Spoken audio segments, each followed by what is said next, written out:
Hey beautiful biscuits, welcome back to the channel. So I wanted to answer a question that I was getting from a couple of you on late Instagram, which is dealing with pregnancy anxiety. Now I feel like pregnancy anxiety is really common, it's something we don't talk a lot about, and this year for all the pregnant mamas it's just exacerbated, right? And that's completely like, just start off the bat accepting that that's totally okay. If you are experiencing extra anxiety related to pregnancy because of this crazy year, that's totally normal. I definitely get pregnancy anxiety, 100%. I had it with my son, and I have it now. Less so than with my son actually, which is surprising because the world is in such chaos, but honestly I think it has to do with hormones and things a lot. I got much worse postpartum anxiety with Abraham, so I don't know if this coming year I'll have as bad a postpartum anxiety, I'm not sure, but I would say this time around my pregnancy anxiety is better, which surprised me because I was ready to think, okay, it'll just be normal to, you know, to have a lot of anxiety because it's a crazy year, I'll just accept that, it'll be part of it. But for those of us that do have anxiety things, and I want to put out the difference that there's like just chronic anxiety, which is not at all comfortable. I hate to even say just. And then there's, you know, panic disorders that can come out of that. Like last winter when I was so sick from what I'm convinced is the Rona, I had such bad panic disorder that developed from that. I mean, just crazy panic disorder. Worst of my life. And so those are two different things, and I would handle those slightly differently because when it gets to the panic attack level, that's an acute level. And again, if you're having anxiety or panic attacks, like, always talk to your healthcare provider. You know, they're there to listen to you and help you, and if they aren't during your pregnancy, find new providers. Like this pregnancy, I have gone with a different care team. I mean, obviously I live in a different state, but also just a different style of care. I'm going with a midwife this time, and you know, I'm probably going to look for a doula, is I'm really looking for people that are here to support me emotionally and physically, not just keep an eye on baby, which is really important too, but to also support me so that I feel less anxious and more tended to and cared for, right? So make sure you have a healthcare provider that is really, if you're having anxiety problems, is good with handling and helping you feel like this is something you can deal with, whether through medicine, through treatments. So one of the top things for me that helps is massage for anxiety. Good job, Bubba. Abraham's in the shower, that's what you're hearing, because he was playing in some dirt and got very muddy. And that helps me, like, it's one of my number one things. For me personally, getting a massage, foot massage, body massage, neck, it really helps. And if you don't feel comfortable or in your area massages are not available because of lockdowns, then what I do is I just do self-massage. Earlier I was rubbing my neck, I was giving myself a foot massage, and I actually bought, in fact I'll show you, hold on. Mama? Yes, my love.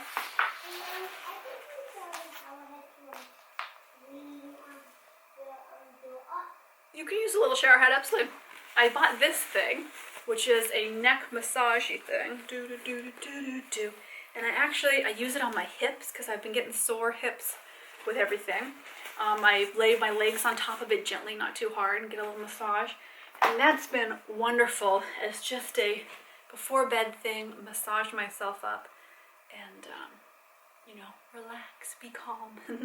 So if massage is something that you feel would help with your anxiety, if it's something where you need to be grounded, and have your body tended to let that pregnancy anxiety kind of ease a little bit, I highly recommend finding safe ways to do massage. You can do, and my doctor and my midwife have both said that they think it's totally safe to do massages,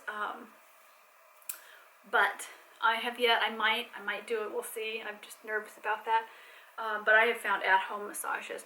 Have your partner massage you, and if they aren't very good at it, because a lot of partners aren't, you can show them YouTube videos.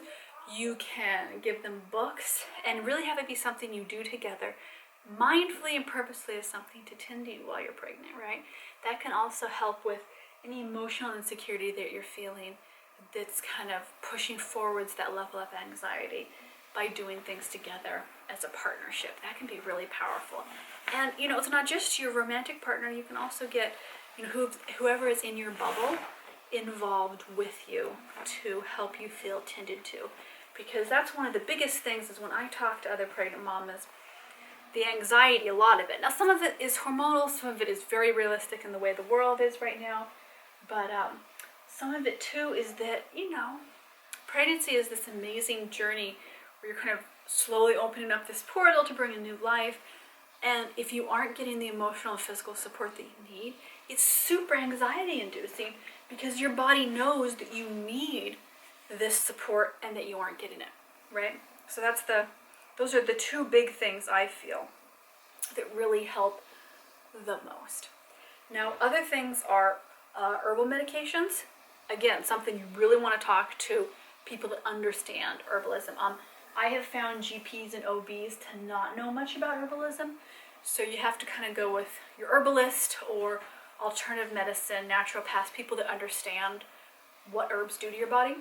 I have found hawthorn tincture really, really helps. When I am feeling super just anxious and stressed, it really helps me. Make sure that's something that you can safely take for your pregnancy and for your body. But if it is, hawthorn has been really, really helpful for me. It's one of those miracle herbs, and I'm like, oh my goodness, that's so amazing. And one other thing that I really like for anxiety that's related to pregnancy is to set time aside each week where you do something really purposeful and joyful that's the opposite of what is causing anxiety. And you have to look at yourself. You have to honestly say, what is your anxiety about? I have anxiety wrapped around just not having as big a support structure as I would normally have, because of lockdown and restrictions of who can be in your bubble and your pod and all of that. And so when I think about that, then I have to focus extra on making sure that I'm tending to, what little pod that I do allow around and focusing on that. If I'm feeling really anxious about the state of the world, maybe, is I stop doom scrolling, I put down anything that I'm seeing media on, and I read positive media or I watch an uplifting documentary. So I'm not trying to ignore things that are making me anxious or the root of this anxiety that is coming from. What I'm doing is I'm looking at it in the face, and I'm saying, well, here, brain, let's rewire ourselves just a little bit, because here's alternative information that shows you that it's okay. And that can be really powerful, right? That idea of repetitively reminding your brain to rewire itself into positivity and uplifting thoughts. Because, if you surround yourself with doom and gloom, of course. I heard one person say on social media recently that anybody having babies right now are insane. And I thought, it must be, because they must mean because of Corona. And they just meant in general. They were like, climate change and politics and all this stuff. And I thought, that is such, I love this bathing suit. Oh yeah. That is such a negative way to go through life. The world is beautiful. And for climate change, we are finding all these amazing things that are solutions that will give us generations of good health and a healthy earth. So, find yourself media that is honest, that is true, that is data-driven, but that is joyful and helps fight that anxiety. Because this is a really common one that I hear from mamas, is the anxiety. And then, this is going to sound cheesy. I know you're going to have to go pet your crystal or something after I say this, but keep a gratitude journal. I do this mentally, so I just say things I'm grateful about to myself during the day. But you can keep an actual physical journal that is things every day that you are grateful for, that make you happy. And it's all about telling your brain what to focus on. It's about telling your brain that it's not in fight or flight. Your body is not in fight or flight. It is in rest and regenerate and be healthy. It's nesting, it's growing little ones, right? And you just got to remind your brain, hey brain, this is what's up, this is what's going on. And if you repetitively do that, it really, really helps the anxiety. It really does. I say this as somebody that's not like, I'll jump on a catchy bandwagon and talk about anxiety. I did not expect to have the anxiety that I've had in the last year, a little bit over a year really. But stuff just happened in my life unexpectedly that triggered these deep-rooted anxieties. And it turned out that I had some fundamental anxieties, right? Or fears, some fundamental fears that just spiraled into these anxiety spirals. And it was unexpected. I like to think of myself as, as my sisters, we all call ourselves tough Viking women who needs feelings. And it turns out that I had these things that I had to deal with, and that's what my anxiety was there for. It was to say, hey there, hey Rose, why don't you deal with this so that you can be happier? And I didn't even know it was there needing to be dealt with.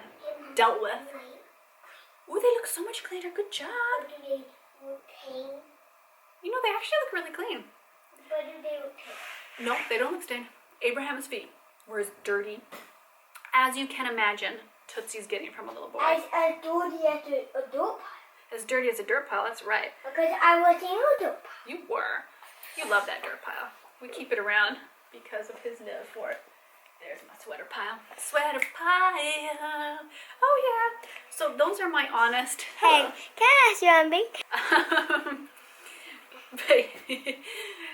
Yeah, these are my honest experiences with anxiety, and I hope that that's helpful, that these are my real experiences with pregnancy anxiety, and I could do several videos on this, because I have this pregnancy and then Abraham's, and they were very different times of my life with different things going on. Mine are really dirty.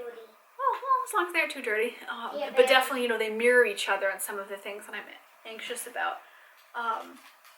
And I hope that it's helpful to hear, like, real life. I'm no expert, right? This is just kind of my life and what helps me. And I know that I find inspiration, and maybe even more importantly, comfort, hearing from other people's firsthand accounts, It really helps me feel not as isolated, not as alone in what I'm going through, and it helps kind of validate that these are things that, we all experience, that's totally fine. There's nothing wrong with that. And I hope it does the same for you. That's why I want to talk about this. So I got asked a couple times on Instagram, because I talk about anxiety, to talk about pregnancy-related anxiety. And I'll probably do a couple more over these over this year, because I feel like it's such a thing that, I don't know, women are always, I am so excited to be adding to the family. I'm so happy. It was, a year in the making, so it's a wonderful thing. I'm so glad. But it's definitely something that I knew going into it, well, like, it may trigger anxieties because this is an unusual year. And I will say this year has not, I thought it would be going better by this fall. It's not yet, but that's okay. Well, excuse me. Yes, look. But I think just because we're grateful and happy to be having a baby doesn't mean that it shows a lack of gratitude or joy to talk about the honesty of anxiety that is both like a mental anxiety when you have things happen in your life. A lot of us have stressful things that occur during pregnancy just because it's one of those big life transitions. And also just the hormonal things that cause all of this. And, maybe being unwell. I've been really sick this pregnancy, like super sick the whole time. I've been dizzy, faint, incredibly nauseous, vomiting all the time. I felt super unwell, like by far more unwell than my pregnancy with Abraham. Here you go, Bubba. And so, so happy to be welcoming a new member of the family. Less happy to be this sick for this long. Okay. But it doesn't make me any less grateful. And I feel like a lot of times women especially to each other, will be really harsh on, like, oh, why are you complaining? It's disrespectful to people that are trying or want to have kids or do have kids. And you know what? Talking about our feelings honestly and authentically, it's never disrespectful. It is always a good thing to talk and be open with our emotions, because that's one of the fundamental ways that we build our village and our community. and share and help each other as women. So I think it's perfectly good, acceptable, and positive to talk about our anxieties, our stresses, our good, positive experiences as well. Let's be honest with each other as women, you know, there's nothing bad about information, sharing knowledge, sharing experiences. It is good. It's such a positive thing. Oh my god, how long have I been talking? I've been chatting a really long time, Biscuits. I apologize, but this is a topic that I'm passionate about and that I think is important. So I will see you in the next video, my loves. You are welcome if you are looking around for some good parenting inspiration books, some breastfeeding related books.